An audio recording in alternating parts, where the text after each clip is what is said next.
요청하신 대로 전체의 문맥과 불교 및 풍수학적 의미를 고려하여 맞춤법과 띄어쓰기, 어색한 구어체 표현을 올바르게 수정하였습니다. 지정해 주신 대로 날짜는 2026년 7월 26일로 변경하였으며 원문의 분량과 단락 구조를 그대로 유지했습니다. 여러분 혹시 이런 적 있으신가요? 정말 누구보다 열심히 사셨는데 지갑을 열어보면 텅 비어 있어서 허탈하셨던 적 말이지요. 분명 남들보다 더 일찍 일어나시고 더 늦게까지 일하셨는데 왜 금전운이 따르지 않는지 걱정되시는 분들 정말 많으셨을 텐데요. 사실 이것은 여러분 잘못이 아닙니다. 1년 중 금전운이 따르는 날을 모르고 그냥 흘려보내셨기 때문이지요. 그중 하나가 바로 오늘 7월 26일입니다. 많은 분들이 그냥 7월 말에 평범한 하루로만 알고 계시지만 사실 이날은 1년 재물운이 본격적으로 자리 잡는 아주 귀한 날인데요. 그런데 더 무서운 사실이 하나 있습니다. 이날 무심코 입에 대신 음식 하나 때문에 들어오시던 돈복이 1년 내내 줄줄 새나가는 분들이 정말 많다는 것이지요.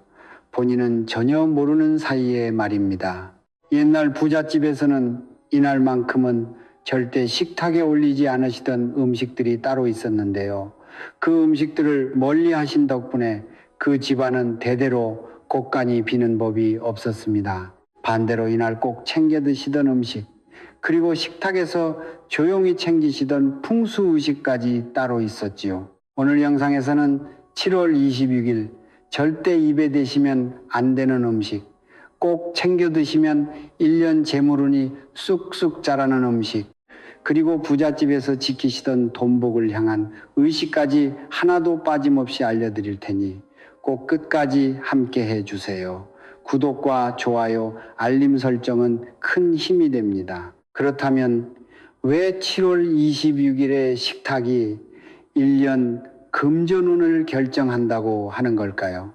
많은 분들이 이날을 부처님 오신 날로만 알고 계시는데요. 사실 옛 어르신들은 종교와 크게 상관없이 이날을 1년 중 사람들의 마음이 가장 맑고 따뜻해지는 날이라고 보셨습니다. 그래서 1년 금전운을 새로 정비할 가장 큰 풍수 길일로 여기셨지요. 종교가 있으신 분은 본인의 신앙대로, 종교가 없으신 분도 누구나 이 풍수 흐름은 똑같이 받으실 수 있는 것이지요. 특히 이날만큼은 먹는 것에 있어서 옛 어르신들의 깊은 풍수 지혜가 있는데요. 옛 어르신들은 사람의 몸을 재물이 들어와 머무는 곳간이라고 보셨기 때문이지요. 그런데 꼭 피해야 할 음식으로 몸을 가득 채우시면 어떻게 될까요? 새로 들어오시려는 좋은 재물 기운이 머무를 자리가 없어지는 것입니다. 반대로 금전운을 주는 음식과 함께 몸을 정화하면 1년 동안 들어올 큰 돈복이 차곡차곡 쌓일 자리가 만들어지는 것이지요. 옛 부잣집에서는 이날 식탁을 정말 각별하게 차리셨습니다.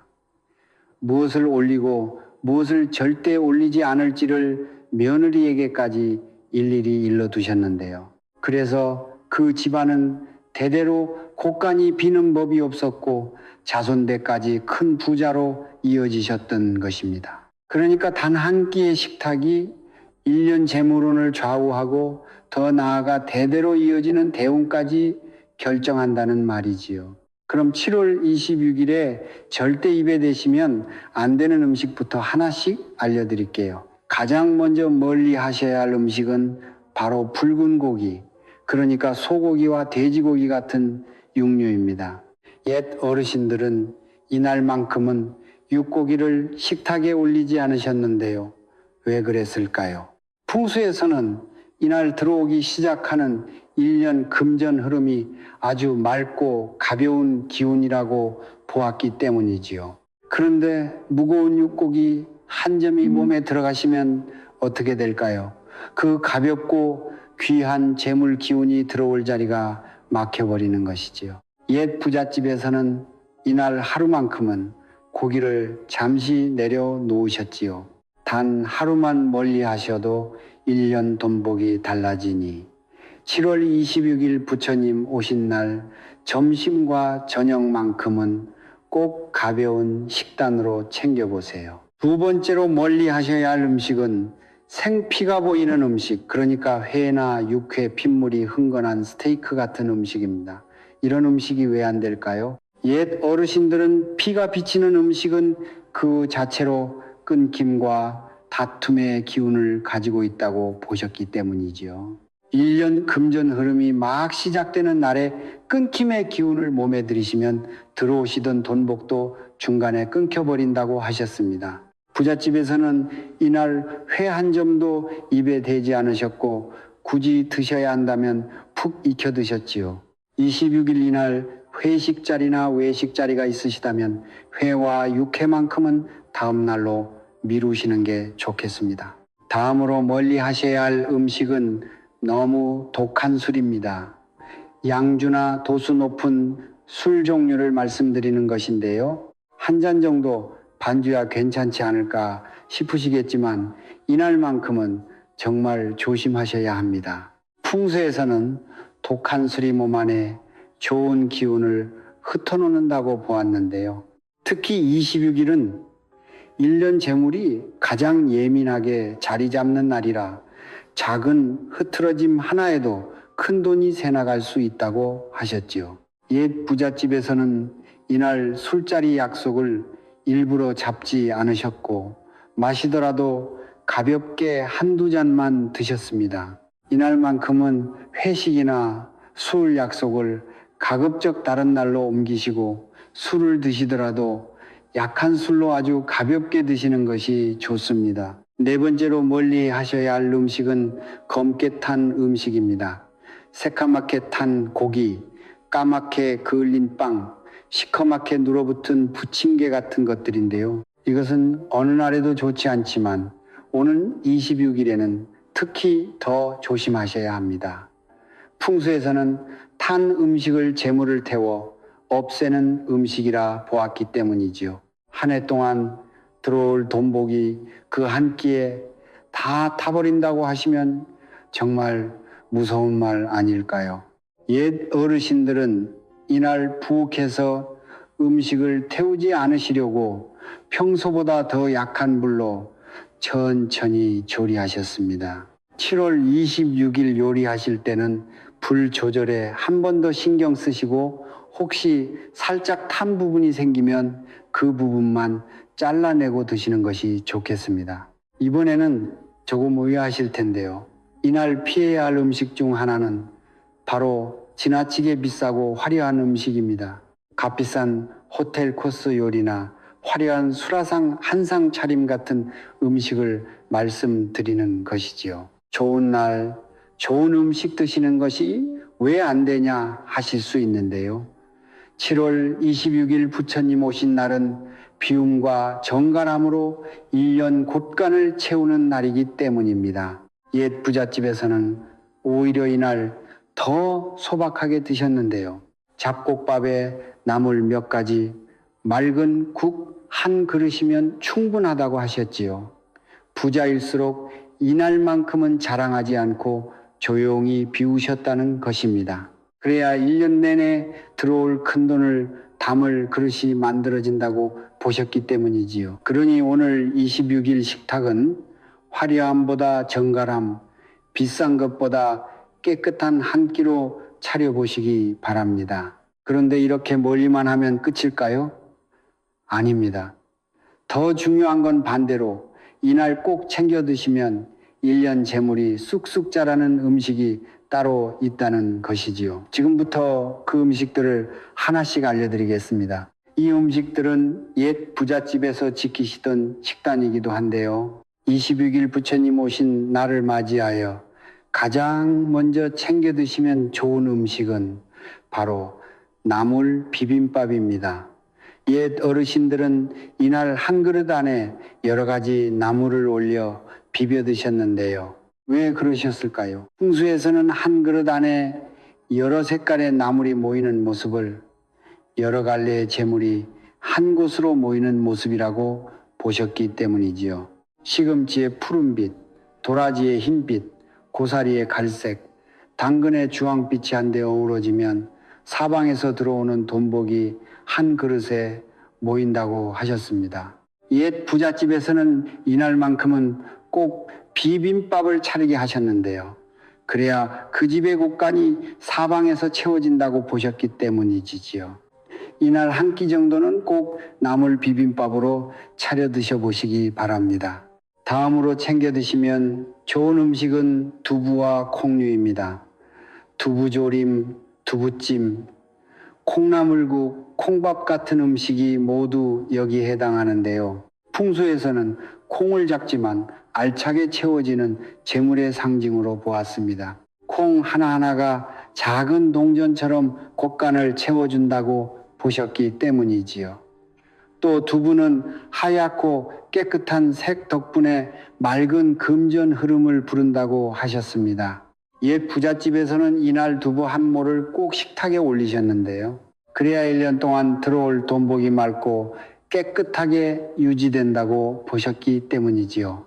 이날 식탁에 두부조림 한 접시, 콩나물국 한 그릇 꼭 올려보시기 바랍니다. 부처님 오신 날을 맞이하여 챙겨 드시면 좋은 또 다른 음식은 떡 그 중에서도 송편이나 백설기 같은 흰떡입니다. 왜 하필 흰떡일까요? 풍수에서는 동그랗고 하얀 떡 모양을 둥글게 채워진 재물 그릇이라고 보셨기 때문이지요. 모서리 없이 둥근 모양은 들어온 돈이 흩어지지 않고 동그랗게 머무른다는 뜻이고, 하얀색은 깨끗한 금전 흐름을 의미합니다. 옛 어르신들은 이날 떡 한 조각을 꼭 챙겨 드셨고 가족들에게도 한 조각씩 나눠주셨는데요. 그래야 온 집안의 돈복이 함께 차오른다고 보셨기 때문이지요. 7월 26일 떡집에 들르셔서 흰떡 한 팩 사오셔서 가족과 한 조각씩 나눠 드셔보시면 좋겠습니다. 다음으로 챙겨 드시면 좋은 음식은 맑은 차 한 잔입니다. 녹차, 연잎차, 보리차, 둥글레차 같은 자극 없는 차를 말씀드리는 것인데요. 옛 어르신들은 이날 식사 뒤에 꼭 차 한 잔을 천천히 드셨습니다. 왜 그러셨을까요? 풍수에서는 따뜻한 차 한 잔이 몸 안에 탁한 기운을 씻어내고 그 자리에 맑은 금전 흐름이 들어올 자리를 만들어준다고 보셨기 때문이지요. 특히 연잎차는 1년 재물운을 환하게 비춰주는 차로 부잣집에서 지키시던 차입니다. 꼭 비싸고 좋은 차가 아니어도 괜찮은데요. 7월 26일 아침과 저녁 따뜻한 차 한 잔을 천천히 드시면서 하루를 차분하게 마무리해 보시기 바랍니다. 그리고 이날 좋은 흐름을 만들 수 있는 음식 중 하나가 바로 미역국입니다. 미역국은 생일에만 먹는 음식 아니냐 하실 수 있는데요. 사실 옛 어르신들은 새로운 시작을 알리는 날에는 꼭 미역국을 드셨습니다. 풍수에서는 미역의 길고 부드러운 모양을 끊기지 않고 길게 이어지는 재물 흐름이라고 보셨기 때문이지요. 이날은 1년 금전운을 새로 받을 수 있기 때문에 미역국 한 그릇을 드시면 그 흐름이 1년 내내 끊기지 않고 길게 이어진다는 뜻입니다. 옛 부잣집에서는 이날 아침에 미역국을 끓이셨는데요. 그래야 그 집안의 대운이 한 해 내내 길게 이어진다고 보셨기 때문이지요.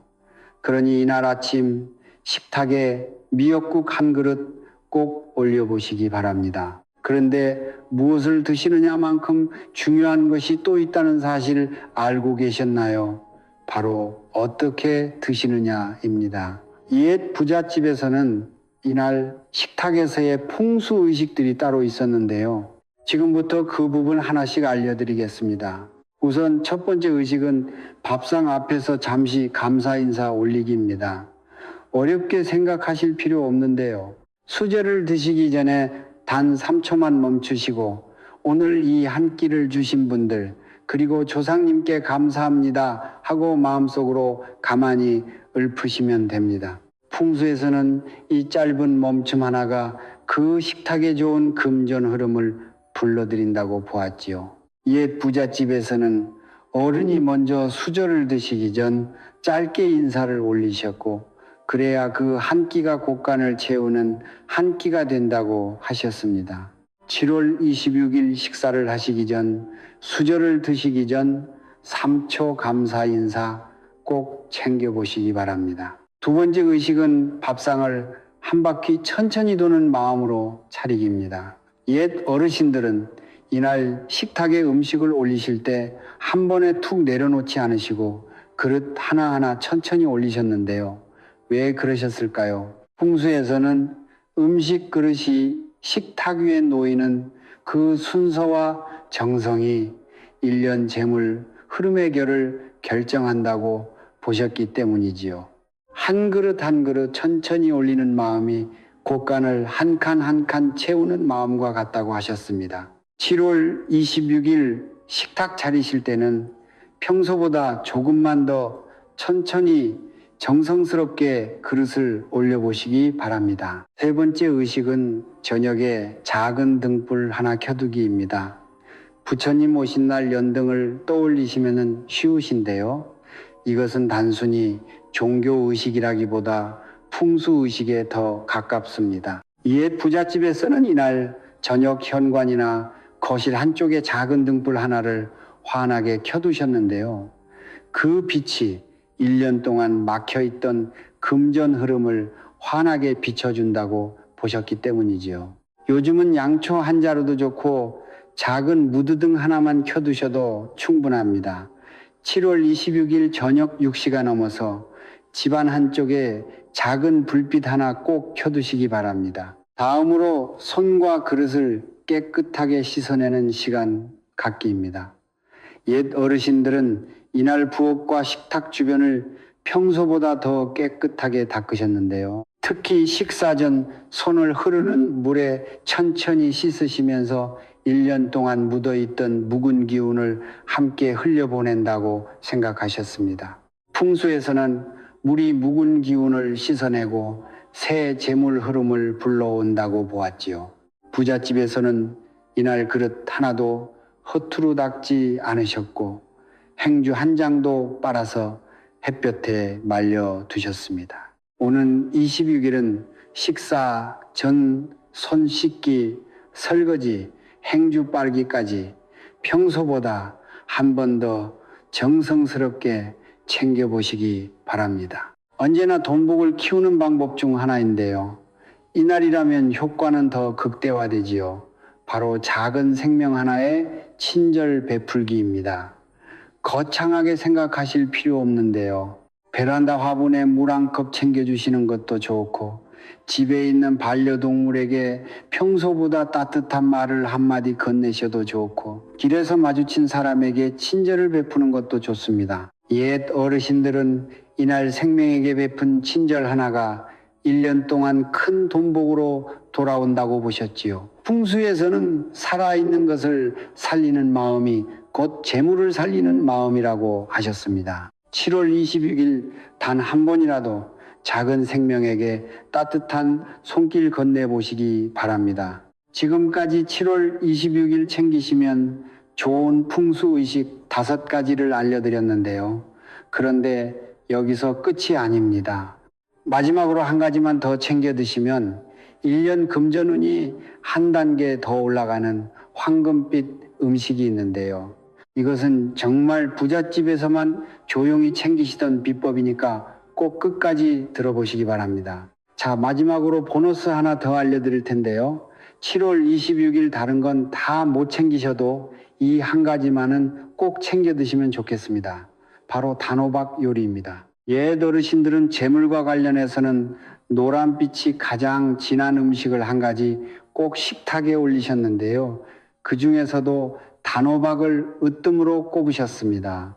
왜 그러셨을까요? 풍수에서 노란색과 황금색은 그 자체로 금전운을 상징하는 색인데요. 그 중에서도 단호박은 겉은 단단하고 속은 황금빛으로 꽉 차 있어서 마치 잘 채워진 곡간의 모습 그대로라고 보셨기 때문이지요. 옛 부잣집에서는 이날 단호박을 푹 쪄서 그대로 드시거나 단호박죽을 끓여 가족과 한 그릇씩 나눠 드셨습니다. 그래야 그 집안의 곡간이 단호박 속처럼 황금빛으로 가득 찬다고 보셨기 때문이지요. 요리법은 어렵지 않습니다.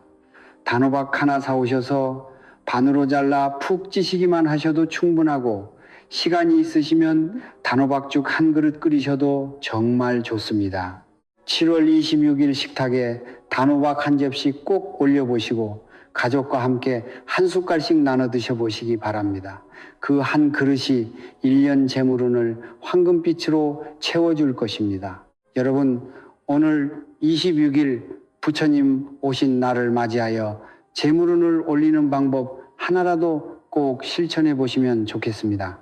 그 작은 한 가지가 1년 금전운을 완전히 바꿔놓을 수 있기 때문이지요. 영상 아래 쇼핑에는 7월 26일 식탁과 집안에 두시면 좋은 풍수 소품들을 직접 골라 태그해 두었는데요. 황금빛이 도는 단호박, 따뜻한 차 등 풍수상 금전운에 가장 좋은 것들로만 모아두었으니 꼭 한번 들어가셔서 구경해 보시고 참고해 보세요. 그리고 한 가지 더 말씀드릴 게 있는데요. 오늘 알려드린 풍수 흐름은 모든 분께 공통으로 적용되지만 본인 사주에 따라 재물운이 들어오는 결과 시기는 다르게 흘러갑니다. 본인만의 금전 흐름과 대운이 정말 궁금하신 분들은 고정 댓글에 사주풀이 안내를 올려두었으니 꼭 확인해 보시기 바랍니다.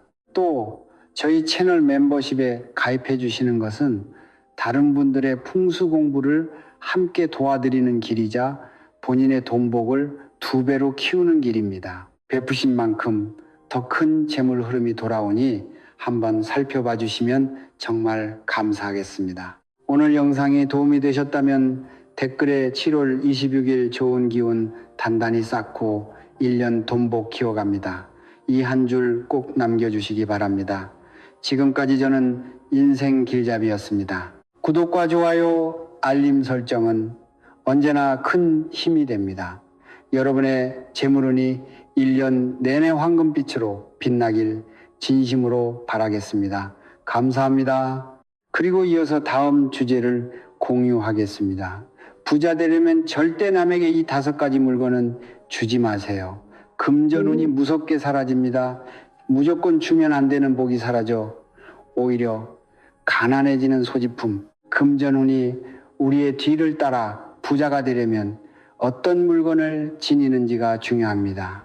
요즘에는 워낙 중고거래가 활성화되고 나눔을 생활화하며 나에게 필요가 없는 물건을 쉽게 건네줄 수 있는데요. 그런데 운을 위해서는 다른 사람에게 절대 넘겨서는 안 되는 물건이 있습니다. 그 물건을 다른 사람에게 넘기면 나의 재물운이 그 사람에게 같이 넘어가거나 돈복이 사라질 수 있기 때문인데요. 우리가 인생을 살아가면서 금전의 흐름이 막혀 있는 느낌이 들어 답답할 때는 어떤 물건을 소지하고 있는지, 혹시 잘못 건네주지는 않았는지 확인해 봐야 합니다. 풍수에 따르면 우리가 가진 물건들은 풍수 도구의 역할을 하며 운을 살아나게 만드는데요. 오늘 영상을 끝까지 확인하셔서 어떤 물건을 쉽게 주면 안 되는지 알고 이런 물건들은 절대 남에게 넘기지 마셔서 재물운이 들어올 수 있는 기회를 꼭 지키길 바랍니다. 또 돈복이 흘러들어오게 하는 방법들까지 모두 유념하셔서 풍요로운 삶을 이루시길 바랍니다. 듣기 전 여러분의 구독과 좋아요, 알림 설정은 필수이니 잊지 마세요. 타인에게 주지 말아야 할 물건 5가지. 그럼 이제부터 무조건 피해야 할, 우리가 무심코 재물운을 달아나게 하고 있었던 쉽게 건네면 안 되는 물건들을 말씀드리겠습니다. 다른 사람에게 절대 그냥 줘서는 안 되는 물건, 가장 첫 번째는 속옷입니다. 속옷은 내가 착용한 순간 나의 신체의 일부라고 생각해야 하는데요. 간혹 속옷도 명품이거나 비싸서 단 한 번만 입었으니 다른 이에게 나눠줘야겠다고 생각할 수 있는데 이것은 좋지 않은 생각입니다. 왜냐하면 나의 몸에 깃든 기운들을 다른 이에게 넘겨주는 것이 되기 때문에 좋지 못합니다. 만약 나에게 재물운이 깃들어 있을 때 타인에게 넘겨준다면 그 운의 기운을 나눠 가질 수 있기 때문에 속옷은 남은 물론이고 가족에게도 공유하지 않는 것이 좋습니다. 선물하고 싶거든 한 번이라도 사용했던 속옷은 자제하고 새로운 것을 주어야 합니다. 옷이 아깝다고 해서 구멍이 나거나 약간 다른 것이 있을 때 이것을 나누는 것은 좋지 못하기 때문에 돈복과 행운을 위해서는 주의해야 합니다. 두 번째는 우리가 자주 사용하는 주방용품 중에 있는데요. 바로 날카로운 칼입니다. 이 칼은 생각보다 버리기 쉽지 않다 보니 그냥 버리기가 아깝고 누가 필요한 사람이 있다면 그냥 줘야겠다는 생각으로 가지고 있는 경우가 많은데요. 날카로운 물건이어서 버리기 힘들더라도 목적을 다한 것이라면 보내줄 수 있어야 합니다. 비슷하게 이가 나간 그릇도 마찬가지인데요. 그릇은 값비싼 그릇인 경우도 많기 때문에 그냥 버리기 아까워하시는 분들이 많지요. 그런데 만약 깨져서 완전하지 못한 그릇이라면 이것은 절대 남에게 주어서는 안 되는 물건입니다. 이런 물건들은 인생에서 충돌을 만들고 운에도 안 좋은 영향을 끼칩니다. 그래서 좋은 운이 들어오다가 나가는 일이 종종 발생하지요. 마찬가지로 쓰던 그릇이나 밥솥도 더 쓸 수 있지 않나 해서 그냥 무심코 나눠주는 것은 좋지 못합니다. 물론 아예 쓰지 않은 미개봉 그릇이나 밥솥은 괜찮습니다. 이런 것들은 새 것이기 때문에 운에 큰 영향을 주지는 않습니다. 또 장식용의 목적이 강한 그릇도 괜찮습니다. 하지만 실제로 내가 밥이나 반찬을 담고 사용한 그릇은 그냥 생각 없이 나누지 않는 것이 좋습니다.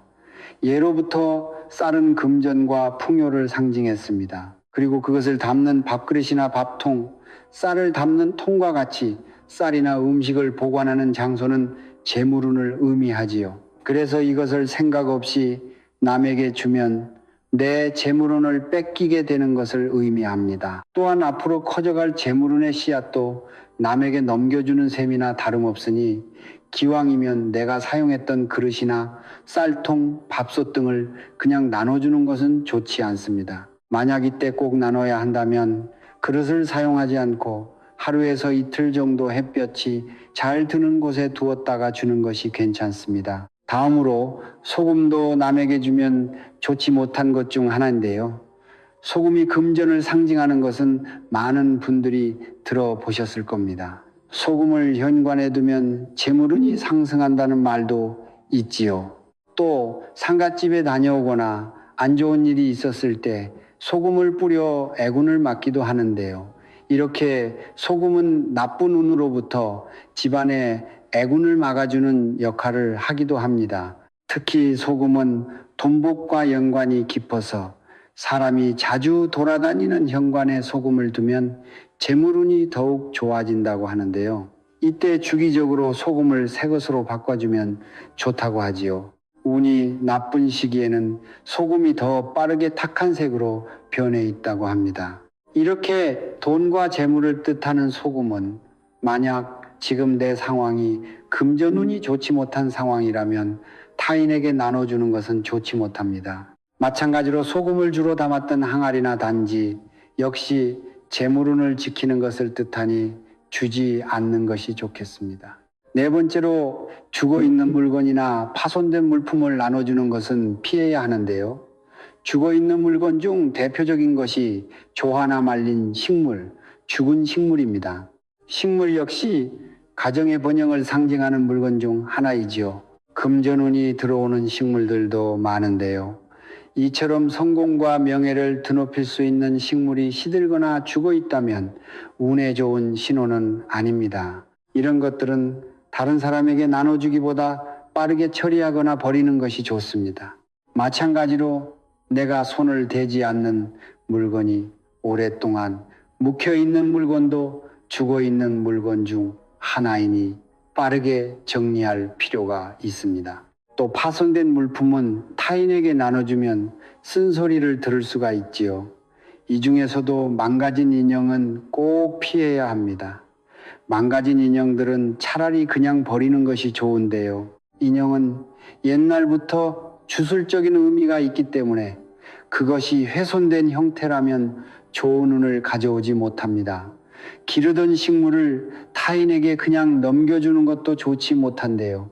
이 식물 역시 속옷과 비슷하다고 보면 됩니다. 속옷을 한번 입으면 내 몸의 일부처럼 여기는 것은 나의 기운이 들어있기 때문인데요.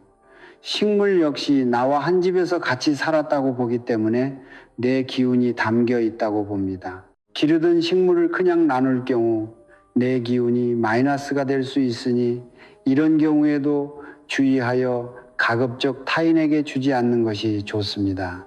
다른 사람에게 선물해서 안 되는 이것, 마찬가지로 우리가 일상생활뿐만 아니라 타인에게 기쁜 일이 있을 때 선물해서는 안 되는 물건들도 있는데요. 특히 금전운을 위한다면 이 물건들은 피하시는 것이 좋습니다. 왜냐하면 좋은 의미를 담아서 선물했는데 받는 사람에게 안 좋은 영향을 끼칠 수 있고 무엇보다 내가 선물하면 내게 있는 복이 달아나는 물건일 수 있기 때문입니다. 가장 먼저 지갑입니다. 재물을 위해서는 지갑은 주고받지 않는 것이 좋습니다. 간혹 자신이 번영하고 성공했던 시절에 지갑을 소중한 사람에게 선물하거나 건네는 분들이 있는데요. 이것은 좋지 못합니다. 왜냐하면 소중한 사람과의 추억이 깃든 사진과 돈인 지폐와 동전을 담는 것이기 때문인데요. 좋은 운과 금전운이 상대에게 넘어가거나 그도 아니라면 사라지게 된다고 합니다. 이때 새 지갑이라면 괜찮습니다. 다만 의미가 좋고 괜찮다고 해서 내가 쓰던 지갑을 선물하는 것은 내 평생에 운을 준다는 의미와 같습니다. 그러니 새 지갑을 주는 것은 상대방에게 행운을 기원하는 의미를 지니지만 내가 쓰던 지갑이 좋다고 해서 주는 것은 하지 않아야 합니다. 마찬가지로 가방 역시 타인에게 선물하지 않는 것이 좋은데요. 가방의 경우는 지갑보다 조금 더 큰 의미를 지냅니다. 지갑은 지폐와 동전을 주로 담는다는 의미에서 재물과 연관이 깊지만 가방에는 나에게 소중한 각종 물건들을 많이 담게 됩니다. 이것은 내 전반적인 운과 관련이 깊지요. 그렇기 때문에 내가 번성했던 시절의 가방이라고 해서 남에게 턱하고 선물한다면 좋지 못합니다. 가방 역시 미개봉이거나 새 상품인 경우는 선물해도 괜찮지만 이미 내가 쓰고 있던 것이라면 값비싸고 좋은 것이라고 하더라도 선물하는 것은 좋지 못한 선택이 될 수 있습니다. 세 번째로는 금고입니다. 금고 또한 내가 쓰던 금고를 선물로 줘서는 안 되는 물건인데요. 금고 역시 지갑과 의미가 비슷합니다. 중요한 재물이 들어있던 곳이기 때문에 다른 사람에게 주게 되면 나의 재물을 사라지게 할 수 있습니다. 그러니 웬만하면 금고를 선물하기보다는 상대방이 원하는 물건을 살 수 있도록 현금이나 쿠폰 등을 지원해 주는 것이 나와 상대의 운 상승 측면에서 더욱 도움이 될 수 있습니다. 그리고 침대 매트리스도 타인에게 선물하기 좋지 못한데요. 침대 매트리스는 주로 집의 안방에 놓여 있습니다. 그리고 자는 곳은 기가 가장 모여 있는 곳이지요. 일이 잘 풀릴 때는 좋은 기운이, 안 풀릴 때는 나쁜 기운이 가장 많이 모여 있는 곳이기도 합니다. 그렇기에 자고 눈을 뜨는 침대나 매트리스는 타인에게 선물하지 않는 것이 좋습니다. 특히 일상이 평온하게 유지되고 일이 잘 풀리는 경우에 내가 쓰던 것들을 주는 것은 좋지 않습니다. 좋은 운이 다 사라질 수 있기 때문인데요. 만약 상대에게 매트리스를 선물하는 것이 좋은 상황일 때는 내가 쓰던 것을 주기보다는 상대가 원하고 좋은 행운의 기운을 받을 수 있도록 금전적인 지원을 해주는 것이 좋습니다. 또 내가 쓰던 가구를 그냥 선물하는 것도 피해야 합니다. 우리가 집안에서 쓰던 가구는 가구 주인의 혼이 담긴 풍수 물품이라고 여겨지는데요. 그렇기 때문에 쓰던 것이 아깝다고 해서 그냥 넘기는 것은 좋지 않습니다. 또한 가구는 가족의 질서와 행복을 뜻합니다. 가정에도 안정을 주는 물건이기 때문에 잘 쓰던 가구를 남에게 주면 그러한 행복들이 깨질 위험이 있지요. 그러니 가구를 선물해야 할 상황이라면 기왕이면 내가 쓰던 것보다는 상대가 원할 것 같은 새로운 것을 선택해 보는 것이 좋습니다. 진짜 나눠야 하는 상황이라면, 그렇다면 이런 물건을 모두 버려야 하는지 걱정하시는 분들이 있습니다. 또 운을 나누는 것이면 알겠는데 물건이 너무 아깝다거나 이처럼 피치 못할 상황에는 어떻게 해야 할지 소개해 드리겠습니다. 먼저 아직 운이 닿지 않은 물건이고 사용할 수 있다면 그 물건을 주는 조건으로 소액의 돈을 받고 나누는 것이 좋습니다. 우리가 타인에게 공짜로 주거나 선물을 하는 것이 아니라 소정의 금액이라도 거래를 한다면 서로 그 물건의 가치를 공유하는 것을 뜻합니다. 그렇기 때문에 안 좋은 영향을 보다 더 줄일 수 있지요. 요즘은 중고거래도 많이들 하시는데요. 조심해서 하시는 것이 좋지만 만약 이 물건이 너무 아깝고 새 것과 같다면 이렇게 서로 윈윈할 수 있는 방향으로 주고받는 것이 좋습니다. 우리가 좋은 꿈을 꿨을 때도 그 꿈이 필요한 사람에게 파는 것과 비슷한 결이라고 보실 수 있습니다. 그런가 하면 무조건 돈이 오고 가야 하나요? 묻는 분들이 계시는데요. 이 말은 꼭 돈으로 소액이라도 받으라는 뜻은 아닙니다. 그 물건을 단순히 건네주는 것이 아닌 주고받는다는 의미, 필요한 물건을 서로 바꾼다는 의미가 중요하지요. 그래서 가치로 환산해서 마음을 주고받는 것이 중요합니다. 돈이 아니라면 가령 나에게 도움이 될 만한 일이나 좋은 말로 받는 것도 괜찮습니다. 또 이것은 가진 물건에 대한 예의를 지키는 일이 되기 때문에 정말로 그 물건을 나보다 더 잘 쓸 수 있으면 좋은 일이 되지요. 마지막으로 이런 물건을 나눠주기 전에 햇볕에 하루 이틀은 두는 것이 좋습니다. 해는 양기를 뜻하며 새로운 기운을 받는 것과 같습니다. 그래서 내가 쓰던 물건에 이런 기운을 받게 해주는 것이지요. 해가 잘 드는 곳에 놓아둔 뒤 며칠 뒤에 나눔을 하는 것도 괜찮은 방법입니다. 재물을 위해 가져야 할 마음가짐, 금전운을 위해서는 타인에게 물건을 주고받는 것에도 주의해야 하겠지만 가장 중요한 것은 상대와의 마음인데요. 인복을 얻어야 재물도 들어온다는 말이 있듯이 누구를 만나느냐가 정말 중요합니다. 그렇기에 사람과 만날 땐 희망을 외치는 사람과 만나는 것이 좋지요. 희망의 나무에 희망의 꽃이 핍니다. 항상 좋은 말을 듣도록 노력해야 합니다. 마음이 차분해지고 경건해지는 말을 들을수록 좋은 운이 깃들어 그 운이 나에게도 전해집니다. 또 안 맞는 사람과 억지로 인연을 이어나갈 필요는 없습니다. 이것 역시 운을 빼앗기는 행동 중 하나이지요. 그래서 나에게 심하게 해를 끼치는 인연이라면 단순히 악담을 퍼붓기보다는 서서히 멀어질 필요가 있습니다. 악담을 하는 행위는 속은 시원할 수 있지만 화를 불러일으키는 행위이지요. 뜻이 어떻든 간에 결국 자신에게 되돌아오고 맙니다. 사람을 만났을 때 그 사람이 좋다고 해서 무작정 끌려다니지 않아야 합니다.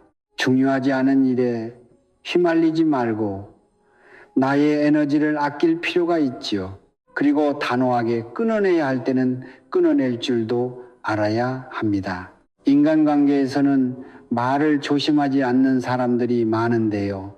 아무리 친해도 할 말과 못할 말은 가려 말할 필요가 있습니다.